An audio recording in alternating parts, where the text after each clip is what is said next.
geldiniz. Şimdi Ikea'dayız. Bayrampaşa Ikea otogarının oradaki büyük alandayız. İlk defa geldik. Gerçekten devasa bir büyüklüğe sahip. Bayıldık. Gelirken zaten size posta çektim. Zaten buraya gelmek bizim için çok büyük eziyetti. İstanbul'u bilen bilir. Çatalca'dan biz buraya geldik. Yani minibüs, otobüs, metrobüs, metro her şeye binerek geldik. Yaklaşık 2,5 saat falan sürdü. Ama kameram sürekli bir sıkıntı veriyor. Ama yine de muhteşem. Şu anda çocuk oyun tarafındayız. Daha yeni geldik zaten. Birkaç bir şey aldım. Yavaş yavaş size de hem beğendiklerimi hem de gözüme hoş gelenleri göstereceğim. Sonra neler aldığımı da evde tekrar size gösteririm. Hadi turlayalım. Çok güzeller. Gerçekten rengarenk tabakları, kaşıkları, her şeyiyle beraber. Şöyle. Bakalım bu 6 tane bardakmış. Bardakların fiyatları 30 lira. Tabaklar da 30 liraymış. Tabaklar çok da şu anda yerinden çıkmıyorlar ama.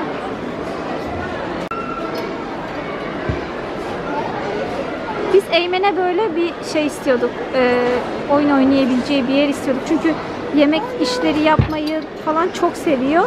Fakat çok kötüler, çok minik şeyler var ve fiyatları çok uçuktu. O yüzden biz de almadık doğal olarak. Şimdi bunun fiyatını gördüm ama bunu da almamıza imkan yok. 1900 lira. Gerçekten muhteşem ama fiyatları da fazla yani. Zaten mesela bizim bir kedimiz vardı az önce. Nerede tam göremedim de çocuğun elindeydi. Fiyatını söyledi. Biz 35 lira ya da 32 lira gibi bir fiyata almıştık. Bir kedisini size de göstermiştim çoğu kere. Şimdi tekrar görsem size gösteririm. Şimdi 145. Ay. Bak. Çok güzel ya. Ellerini çok şey yumuşaklıkları çok güzel.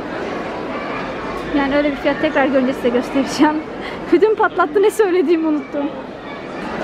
Bizim kedimiz de bu. Şimdi 150 lira olmuş. 149 lira. Bizim evdeki masamız bu. Bir de mavide sandalyemiz vardı. Fiyatları çok uçmuş. Biz aldığımızda hem sandalyeyi hem de masayı ikisini bir arada, sandalye ve masayı ikisini bir arada almıştık ve 280 lira gibi bir şeydi. İkisi beraber. Şimdi 500 küsürü geçiyor.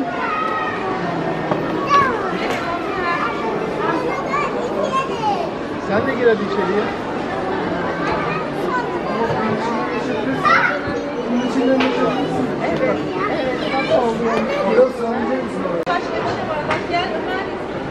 Eymen merhaba. Çadırın çok güzelmiş. Bayram çadırı mı?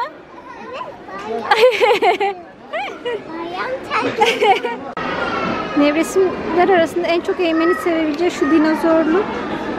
Hem nevresimi hem de yastığı varmış. 190 lira. Şöyle açıkta gördüm aslında ilk ben şu yorganda. Çok şık değil mi? Hem sunum için çok şık olur.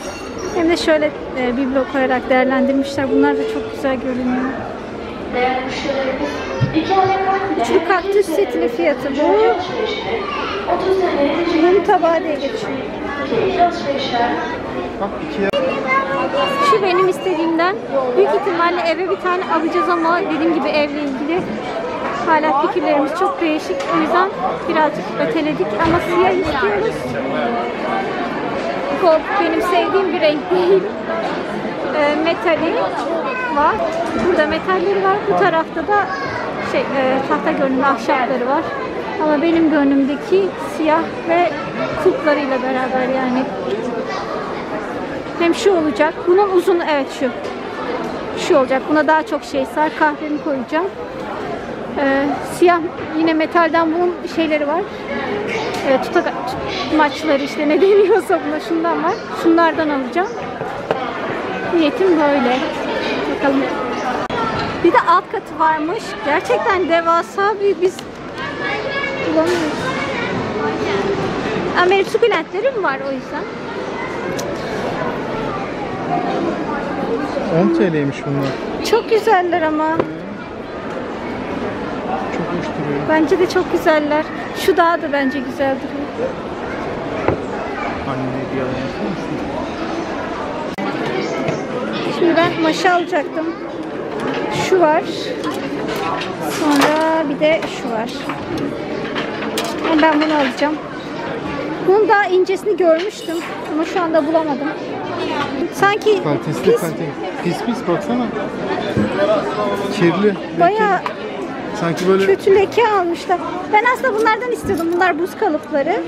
Soğuk bir kahve yaptığımda ya da onun benzeri bir şeyde kullanırım diye. Yıldızlar vardı. Bu vardı ama çok pis gözüküyor. Yani sistem olarak göremiyorsunuz sanırım ama bakın gölgede. Yani şuna bakın mesela.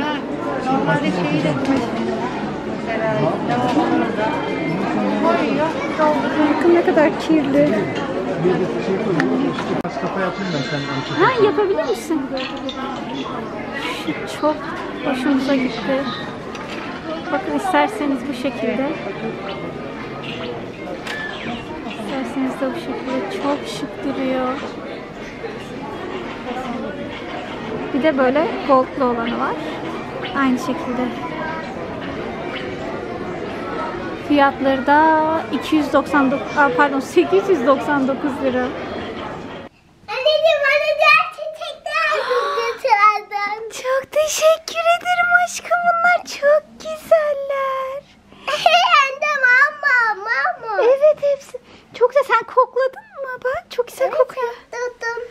Ölürüm sana. Bir de kucak yapacak mısın anneye? Montunu takımız artık öksürmeyeceğim. Tamam.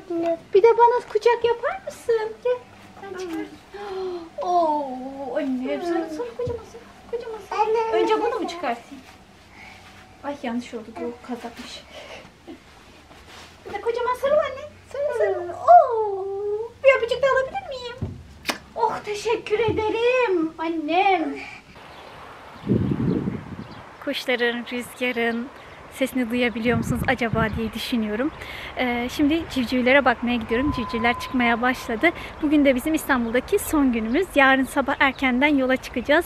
Bavul hazırlığı falan yapacağım eve dönüp. Pazara gittik. Pazardan almak istediğim birkaç bir şey vardı. Buradaki İstanbul'da yaşayanların çoğu biliyor. İstanbul'un her pazarında neredeyse böyle kıyafet yerleri var ve gerçekten çok güzel şeyler var. Gittim birkaç bir şey aldım. Çanta aldım. Adana'da böyle o kadar dandik, o kadar kötü çantalara bana 300 lira fiyat verdiler pazarda. Yanlış anlamayın. Burada 50 liraya çok güzel 2 tane çanta aldım. Biri kol çantası, elde de taşınabilir bir şekilde. Yani kışın montun üstünde kolda taşıyamazsınız. Ama ben yazlık böyle istediğim çantalar vardı. Onlardan aldım. Daha da çeşitler haftaya gelecek dedi. Bayramda bittiği için, tam da bayram ertesi olduğu için yeniler gelmemiş. Kısmetime yapacak bir şey yok. Bir daha geldiğimde yine bakarım. Buradan almayı o yüzden çok seviyorum. Onun dışında dediğim gibi şimdi civcivlere gidiyoruz. Bu arada bir önceki gündü videoyu açtığımda aslında Ikea'ya gittiğimiz zaman. O zaman çok konuşmadım. Neler aldığımı da göstermedim ve inanın ki daha poşeti açmadım. İnanılmaz yorgunduk. Çok Ikea bitmiyor ve aradan kaçış yeriniz yok.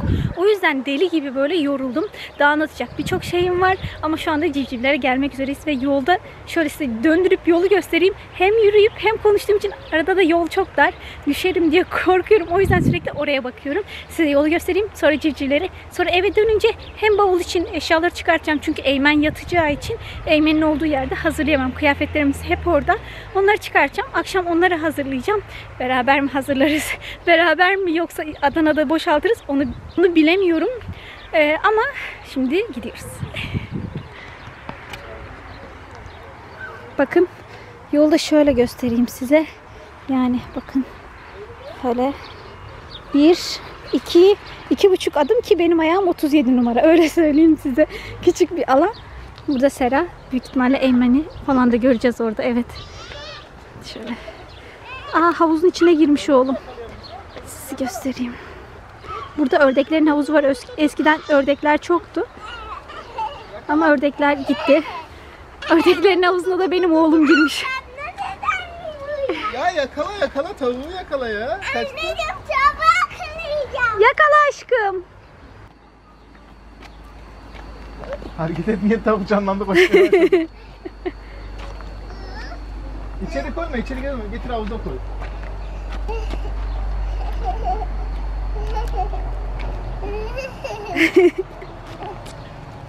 Sana buraya basamak yapayım oğlum. Olabilir anneciğim ama buradan çıkamaz o. Burada gezinsin. Ne yazık ki İstanbul'dan ayrılma vakti. Şimdi evden gidiyoruz. Hangi oradan gidiyor? Yandex navigasyon kullanmış. Nereye gittiğimize bakacak.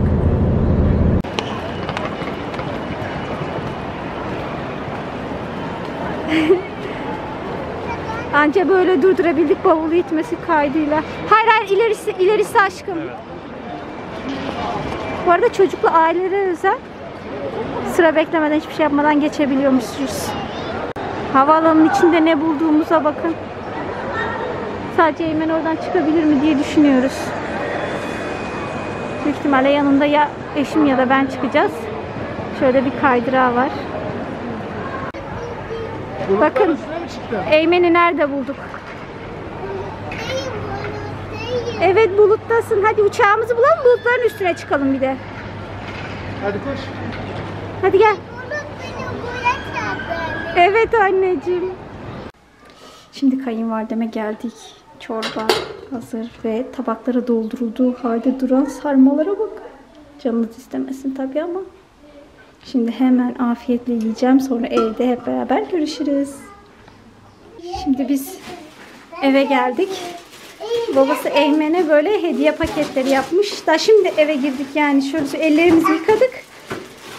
Orada eşim her yeri toplamış. Her yeri. Şu an çok mutluyum. Ya oyuncakları oraya dizmiş. Çok güzel olmuş. Gördün mü anneciğim, baba oraya dizmiş. Ben de. Acaba onun içinden ne çıkacak?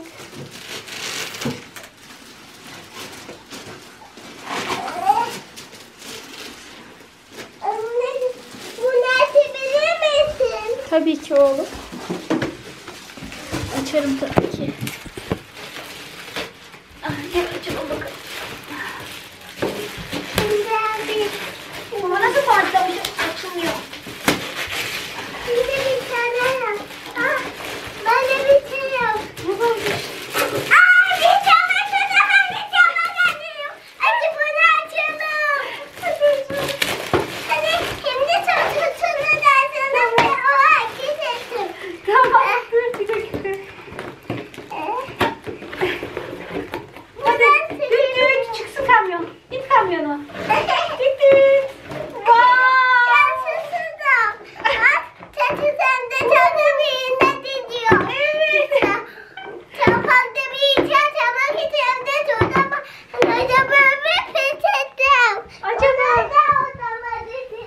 Orada bakabiliriz istersen. Bu arada gördüğünüz gibi bavul falan hepsi. Gel salona gidelim, salona. Bu sen çok güçlüsün ama. Yavaş yavaş kırılır öyle atılmaz.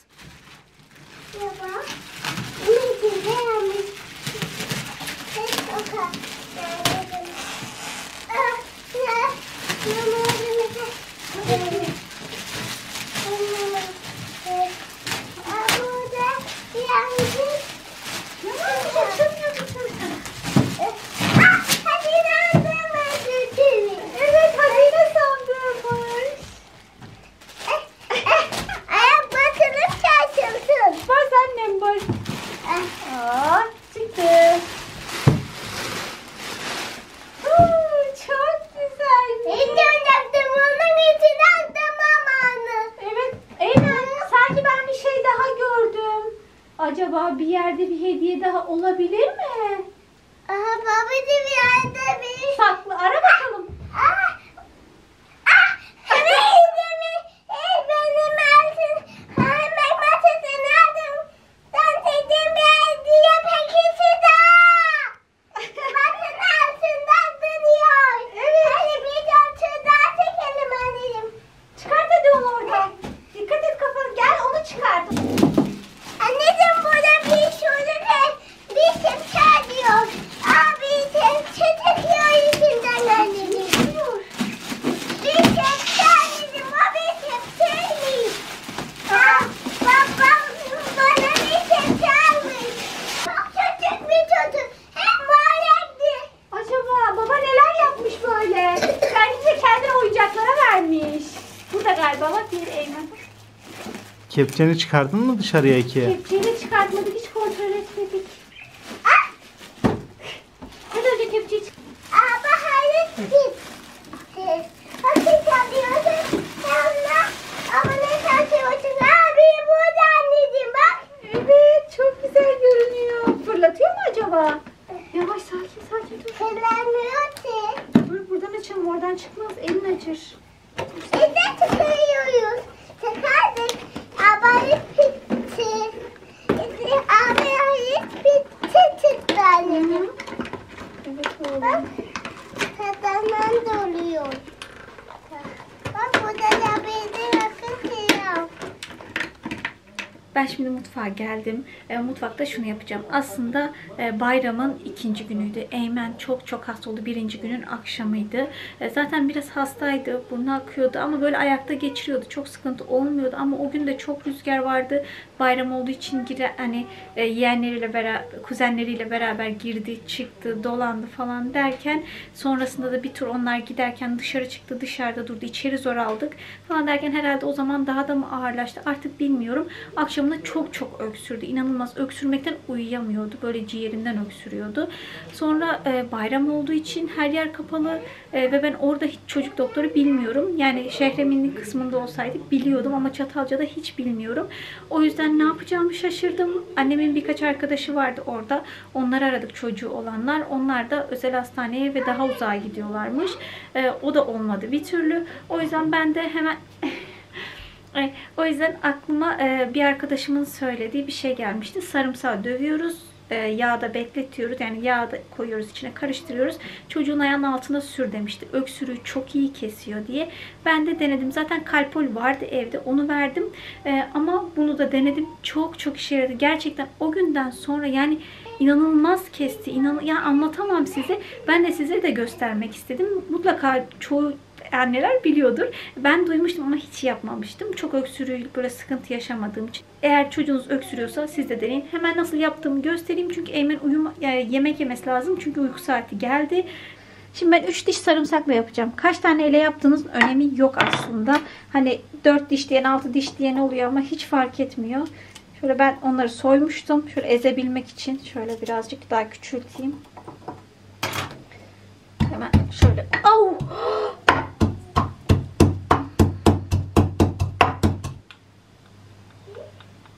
Tamamen nasıl yaptığımı göstereyim. Çünkü ben ne kadar çok internette, YouTube'da çok baktım hani nasıl yapıyor diye akşam arkadaşımı rahatsız etmemek adına. Yani sadece yaptım diyenler var. Şöyle yapılır, böyle yapılır deyip göstermeyenler var. Ben denk gelemedim. O yüzden de göstereyim istiyorum.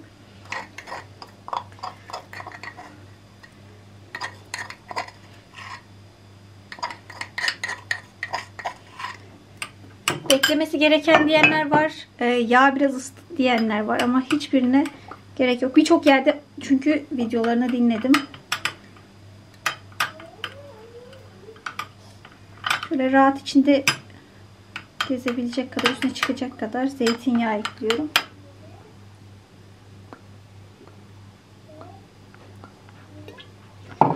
Böyle sadece birazcık böyle üzerini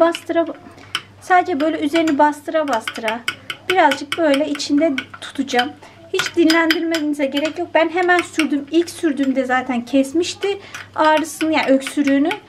O yüzden bekletmeden sürebilirsiniz. Yağı ayağına sürdüm. Çorabını giydirdim ve öyle hem uyuttum. Sonra da sabah sürdüm. Öyle de gezdirdim. Hiçbir şey olmuyor. Birazcık kokusu oluyor. Ama sıkıntı olacak bir şey değil. Hem genzini de o şekilde açıyor da olabilir diye düşünüyorum. Evet, ben şimdi hemen Eymen'in çorbasını içiriyorum. Sonra ayağının altına bunu sürüyorum ve yatırıyorum. Ben şimdi bavulun başındayım. Bavulu açtım. Bavulu yerleştireceğim. Zaten sabah bir tur kıyafet aldım. Çünkü Eymen'in burada hiç kıyafetini bırakmamıştım. O yüzden Eymen'e giydirebilmek için, pardon sabah değil yanlış oldu. Yalan olmasın, dün açtım. gecelik için bir şeyler aldım. Çünkü evde sadece çok ince vardı. Güvenemedim yani. Tam havayı kestiremiyorum. Dün üşüdüm. Uzun kollu giydim. Hatta Instagram'dan uzun kollu fotoğraf atmıştım Adana'ya merhaba diye. Ve şu anda gördüğünüz gibi çok şükür kısa kollara döndük. Hatta ben bugün pazar vardı. Bir tur pazara gittim komşumla geldim. Ona da bir kahve içtim. Ondan sonra şimdi geldim. Ondan da apar topar çıktım. Bavul dedim aklımdan çıkmıyor. Onu bir an önce benim açmam gerekiyor. Yani kapan değil ama dağıtmam gerekiyor. Eşyaları yerlerine yerleştirmem gerekiyor. Benim ruhum daralıyor. Bir an önce yapayım diye.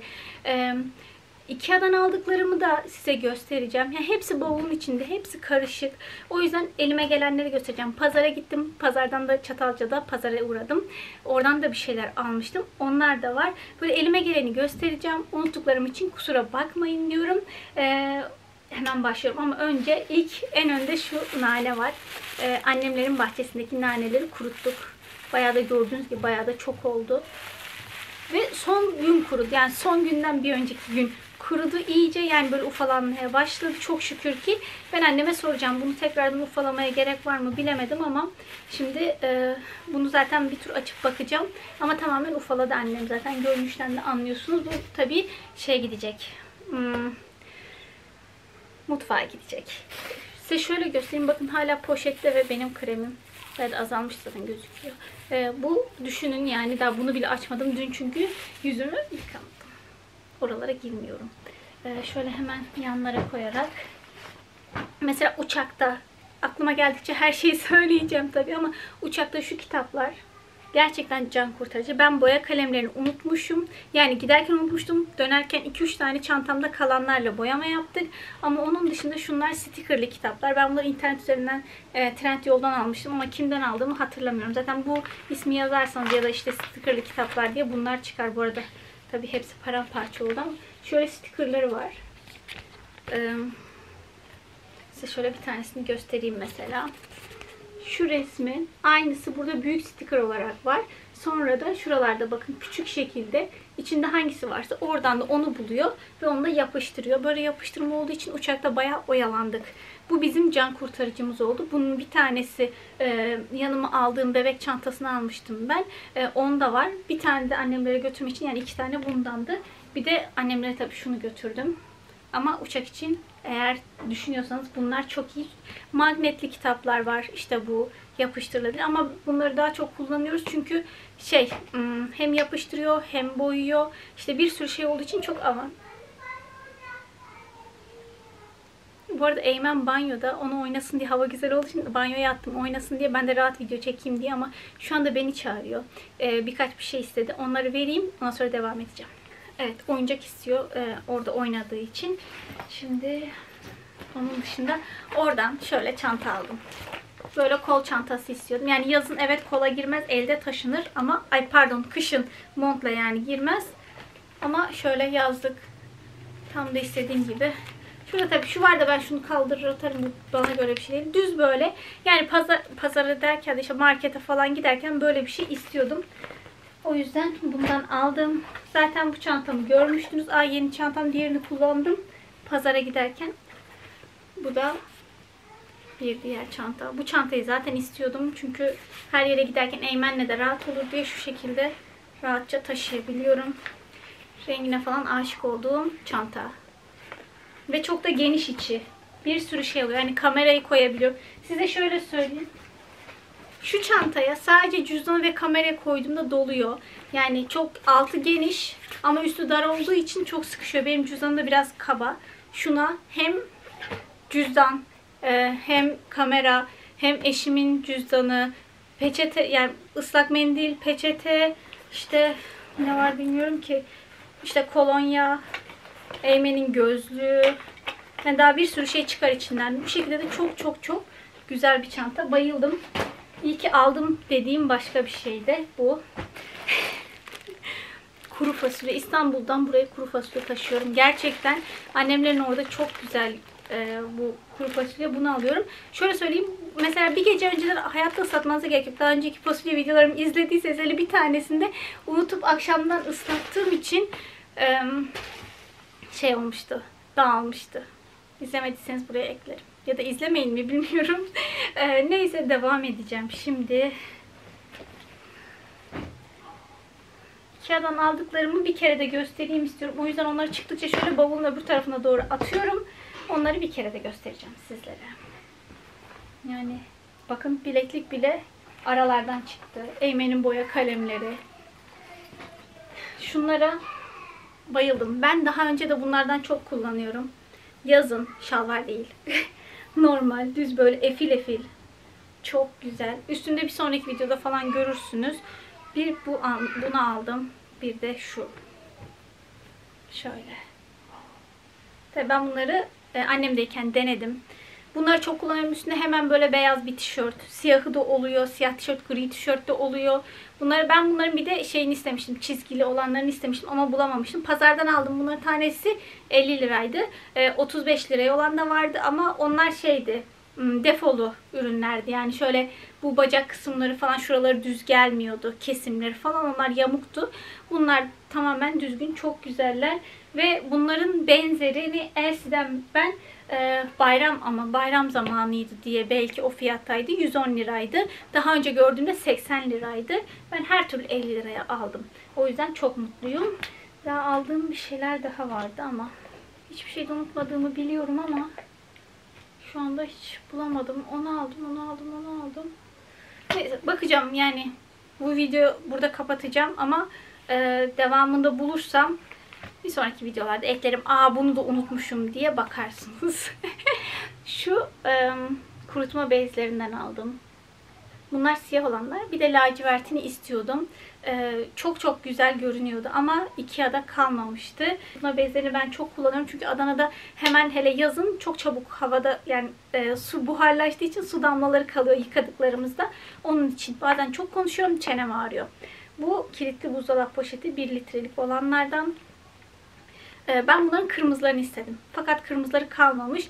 Tek boy vardı. Kırmızı da küçük böyle çerezlik gibi olanlar. Mavi de bu ve yeşilde de bir boy büyüğü vardı. Ben sadece bu boydan kullanacağım için hemen şimdi yani şu anlık bundan alayım. Sonra internetten sipariş vereyim diye bunu aldım. Benim şöyle kilitli poşet kilitleyici ne deniyor ona unuttum. Ondan yok. O yüzden bunu aldım. Gerçekten çok kullanışlı ve çok kaliteli. Ikea'nın zaten malları hep öyle ya.